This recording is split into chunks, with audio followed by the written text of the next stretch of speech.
Hey, what is up, everybody? Welcome back to another episode of Swaggy Sports Talk, episode number two. In case you guys didn't know that this is actually a video podcast as well. You guys could check me out, the visuals on YouTube.com. I'm not sure if I have URL yet, but you could just search Swaggy Sports Talk. It should pop up like right there on the first thing on YouTube, so you could check that out because I'll be posting the video podcast on there too, so you could check that out. You know. But anyways, we have breaking news on Overreaction Monday. This just in I think 30 minutes ago. Eagles fired the head coach, Doug Pederson, which is not what do you call that? Not really that surprising, just because his action on week 17. That's pretty crazy for him to do that, and I guess who knows who called that order to throw in the third stringer. Could be him, could be the owner, but maybe just firing him was just a better look for the owners. So you never know who's actually involved with that. That's more behind the scenes stuff. But his future so far, from what I read all over Twitter, is he could be ending up in Jets, because I heard he has a relationship with the Jets general manager. What's his name? Joe Douglas, I think. Yeah, that's his name. So who knows? He could be the next head coach for the Jets. I heard there wasn't a mutual agreement to let him go, so it's gonna be a little toxic up in Philadelphia. Who's gonna be the next head coach over there? So best of luck to him. Best of luck to them. And crazy super playoff results. Not last week, but 2 days ago. Super crazy, man. I'm sorry if you guys follow my bets. It was kind of way off, but hey, I was let's see. I got one, two. I got at least 2 to 3 right out of that whole weekend. Starting off first, what was the first game that played on Saturday? It was the Colts and Bills. See, I was right about that game. Well, half right, because I said that the Colts were going to win, but I knew it was going to be a close one, so I took the Colts with the spread over there, because I knew the Bills wouldn't cover or blew them out or anything, so I would thought it would have been a tight game, just as it showed. Damn, this sucks, or it got me in the chest again. But yeah, the Bills, they were looking all right on offense. Defensively, they made some major stops in the fourth quarter, but in the first half, the Colts were kind of dominating them. Not gonna lie, and I thought they had a legit shot at beating the Bills, but then I've seen a lot of sloppiness with them. A lot of couldn't make plays that couldn't happen, but then they dropped the ball and stuff, but. They're still a young team, so they got a lot to grow. Who knows if Phillip Rivers is going to come back there. I think he should, because they had a good run, and if you give them more time together, they'll probably click more, and then there should be a top dog for next year if he returns. Otherwise, they're going to be looking for a new QB. Second game. Which one was the second game? Let's see. The Rams and the Seahawks. This game, I lost so much money on it. It was crazy. The Seahawks did not show up to play. That's how I saw it. They were looking okay for the first 5 minutes, but then as soon as what's his name, Derek Wolfer, the QB that started for the Rams, once he got knocked out, the game completely changed. Jared Goff was looking like a superstar out there. He was making so many easy passes with a freaking broken thumb. I don't know how he did it, which is crazy to me. Unbelievable. I don't know how he managed to just show up and then just threw the ball, even though I'm pretty sure he wasn't expecting to play at all, but then somehow he came in storming it and dropped 30 on the Seahawks. And Russell Wilson was throwing ducks out there, not looking so great. Aaron Donald was in his face the whole night. Couldn't get DK much. I know he had one touchdown, which was a deep ball. Could have kept doing those more maybe, but too late now. The Seahawks are out. I had a lot of money on the Seahawks to win that game because I thought it would have been an easy one. But once Jared Goff came out, I knew something was gonna happen, and that's what happened. They lost. So shout out Ben Baller, made me lose, but that's okay. The Rams though, they're facing the Packers next week. It's gonna be tough. What was the third game of the night? Oh yeah, the Bucks and the Washington football team. That game was kind of one-sided, but then what's his name? Trey. Let me find out his name real quick. Washington football team QB. What's his name? Taylor Heineke. Yeah, him. He came up to show out, dropping dimes, running it. He was looking like an actual starter in the league. Came out of nowhere. I guess he's from the XFL league that The Rock now owns, and he did pretty good out there. Not gonna lie. Better than what's his name, Dwayne Haskins. Better than who else they had? Alex Smith. Yeah, he was hurt. He was inactive, so he did pretty good. He held his ground, and they managed to keep it close, kinda. The spread tied. I had it at Tampa -8, and it was 31-23. So didn't exactly cover that one, but that one was a okay game. It's kind of too late because I think it ended around 11-12. By then I was probably wasted by then, but yeah. Heading on to Sunday. Sunday it was more of I would say intriguing games because it had more intensity, I think, besides the second game. But the first game that I played was the Ravens and Titans. That was a very good game in my opinion. It was back and forth. Anybody could have won that game, but then the Ravens, they showed out. Ryan Tannehill threw a bad interception on a potentially game-winning drive, and then they just shut down Derrick Henry and just made the Titans' offense look sloppy as hell. The Ravens beat them on the line real easy. Stopped the run and then had to force Ryan Tannehill to throw it. And then I believe Corey Davis went out, and then which just left them handicapped with just AJ Brown. But then all they had to do was double him, and then that was it. So then they forced Ryan Tannehill to go elsewhere, and boom, got an interception by Marcus Peters. And then after that, completely dissed the Titans after. Once he picked it off, went back to midfield and actually started dancing on top of the Titans logo to show them the real disrespect that they came here to play. And I'm surprised no Titans ran out to go defend their turf, but I don't know. The Ravens just completely ran through them, literally, by Lamar Jackson. That dude I think he dropped 150 yards rushing on them, which is crazy. But he's pretty iffy kind of, because when he was throwing it, he's not as sharp.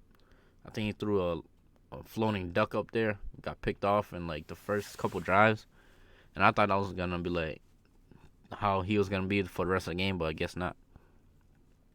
Titans, they weren't as physical yesterday. They didn't run it good, and then there was fourth downs that controversially that they should have won for, but they didn't. But the Ravens took that one, and a fair one, in my opinion. So that was a good one to watch, though. And then the second game was a snooze fest, unless you're watching on Nickelodeon, which was crazy because they had slime cannons up in the end zone. So you're watching the Nickelodeon version. It made it more entertaining, kind of, because it had a little animations on there, like SpongeBob at the field goal post.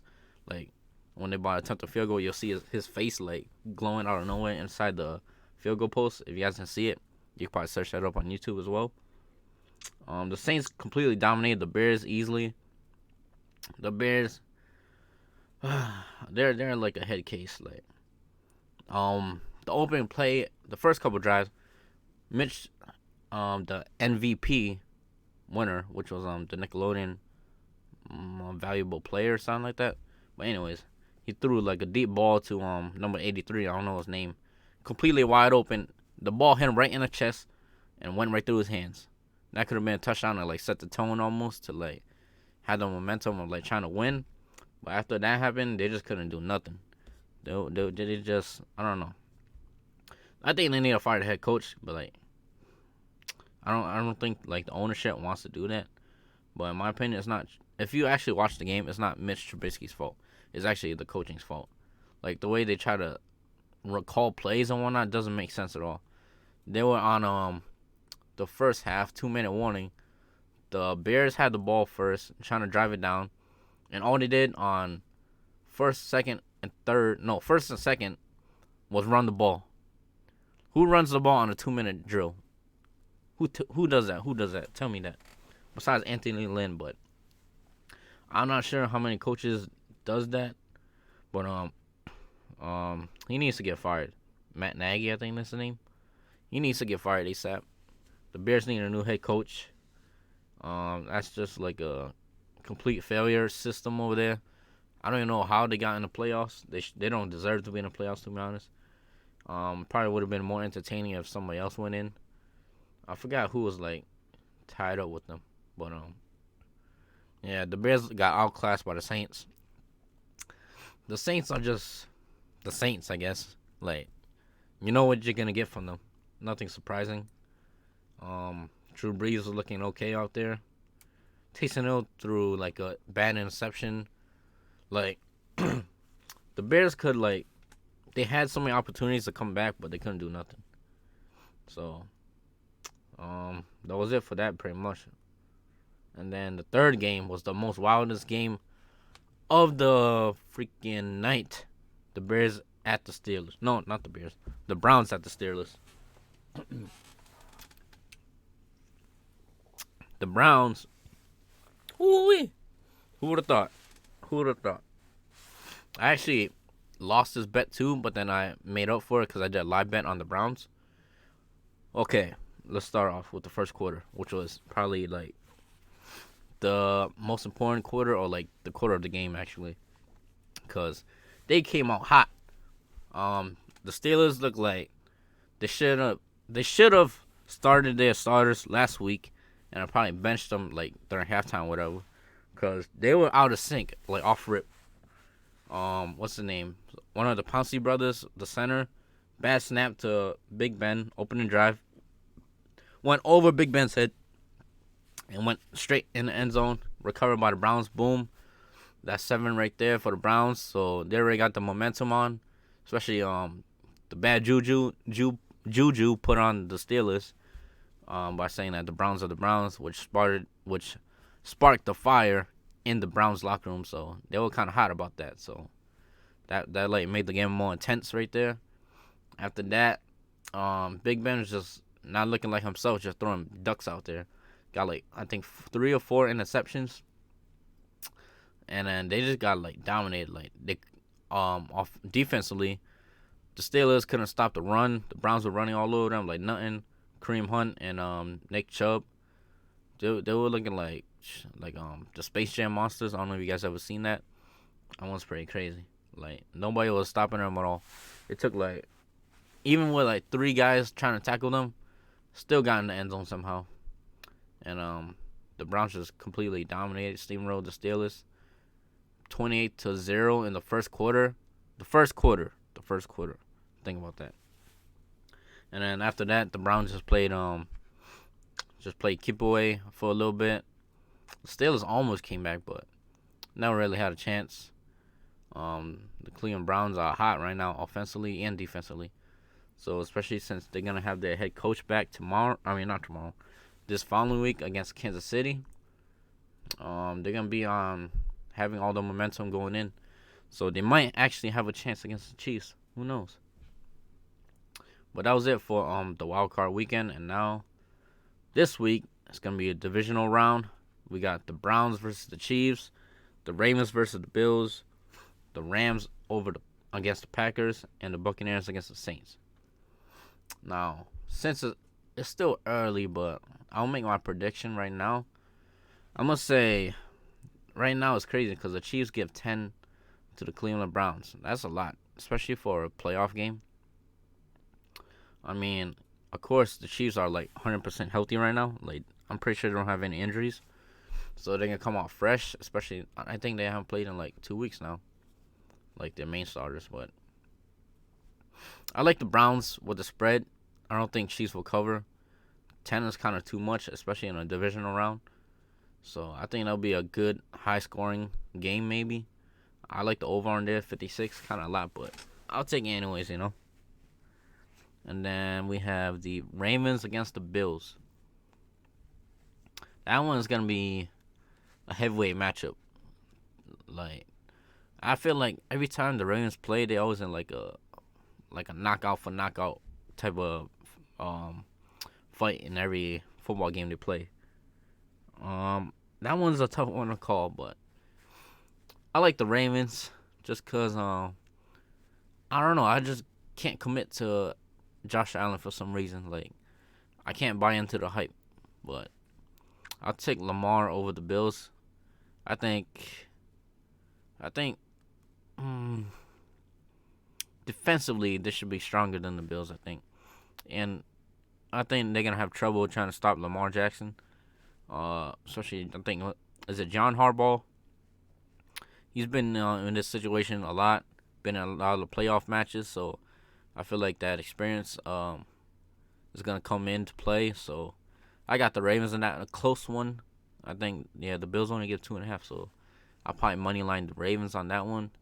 Not sure about the over under because I lost a lot on the over unders this whole week just because a lot of them that I took to go over actually went under. So I'm gonna stay away from that.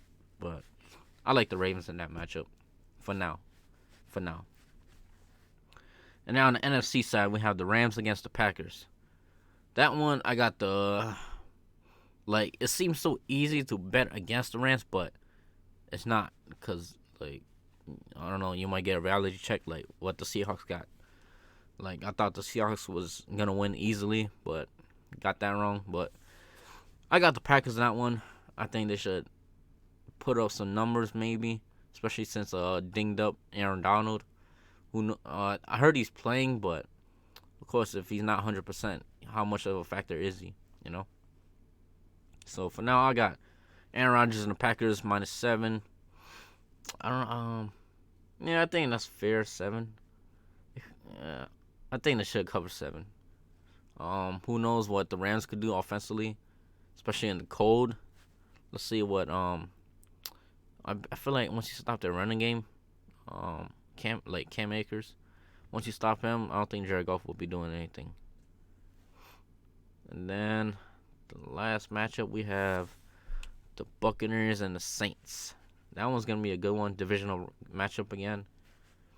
So far Drew Brees beat Tom Brady and the Bucs two times this season. So I don't think third time's a charm is gonna happen. I got the Buccaneers winning. That one probably like by 10. Yeah, I think it's gonna be should be a shootout, but it's tough to tell because I don't know. This every time they play each other, it's like up and down. Like you would think like they'll go over because they got both of them good ass offenses, but I'll take the Buccaneers. I don't know about the over under now. Right now it's 52, so if you like the over, you might as well take it now, I think. Before it jumps up to like 55, 56, I think. So I'll go with the Bucks. So as of Monday right now, I have the Cleveland Browns +10, Ravens money line, the Packers -7, and money line Buccaneers. I think the Buccaneers are gonna play the Packers in the NFC Championship. Then probably the Chiefs and Baltimore in the championship as well in the AFC side. So that one's gonna be a good matchup. Okay, so not really much news that's going around in the NFC right now besides the matchups, but let's see for my Chargers fan out there, you know what I'm saying? The Chargers. All right. Let's see. Last night, was it? Yeah, last night. So, which is Sunday night, the Chargers interviewed Daboll. I wonder how that went. I don't think any more information leaked out, but Um, hopefully he gets a good review. I want to see him go into the second round of what do you call that, interview. So hopefully he does good over there. And then second we have Arthur Smith. He's gonna be interviewing with the Chargers as well. It says on interview today actually.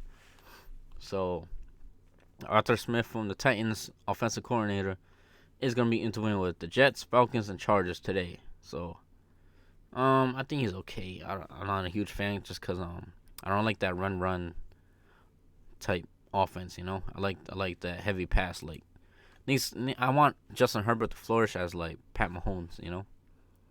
So that's pretty much it for Chargers news. Like it's been pretty dry after that. So that's pretty much it. Now we're gonna switch over to the NBA, guys. NBA. Well, just biased because I'm a fan of Kyrie. That's my guy. He's like spiritually woke, most woke NBA player in the league. That's all I gotta say. And apparently he's been missing for a whole week right now. Kyrie Irving's Nets status is still a mystery. I saw like on ESPN that Steve Nash doesn't even know where's he at. Where's he at? Nobody knows. Caesar here. I do not have any updates. Sorry, Nash said after practice. So not even Steve Nash knows what's going on with Kyrie Irving. I don't know. I think he's what do you call that? Protesting kinda for like some situation. I think maybe probably because the Capitals is right here. Probably related to that. I guess he's doing like what do you call that? Like what they did with the NBA and the Black Lives Matters movement. I forgot what they call it, but yeah, I guess he's holding out for there. So hopefully he comes back because I'm in fantasy basketball as well. So he need to come back and get some buckets for me. Otherwise, I'm gonna lose in my league. Right now, I'm undefeated still, 3-0, baby. And then let's see. Oh yeah, the Deshaun Watson news as well. I heard it's like never coming back for him. Like he wants out. I believe he wants to get traded to the Miami Dolphins as well. So they were talking about like the Dolphins and couple first round, second round picks, and Tua for Deshaun Watson. So in my opinion, that's not a bad trade, especially if like you need a fresh start over there, especially since you don't have no draft capital or money. So that's not a bad route to go through. So who knows what the new GM's gonna do with that situation? That's tough. Like imagine getting a new job and you have to handle with that on your plate. Like boom, right on your desk. You have to handle that. Like damn, that's crazy. I would have been like, damn, I should never take this job then. That's a lot of stress for a GM who just got in not even like 24 hours ago. And then let's see what else is going on. We got the playoffs. Oh yeah, the national championship. Let's see. We got Ohio State versus Alabama tonight. Tonight. This one's gonna be a good matchup. This is like the Super Bowl of college football right here.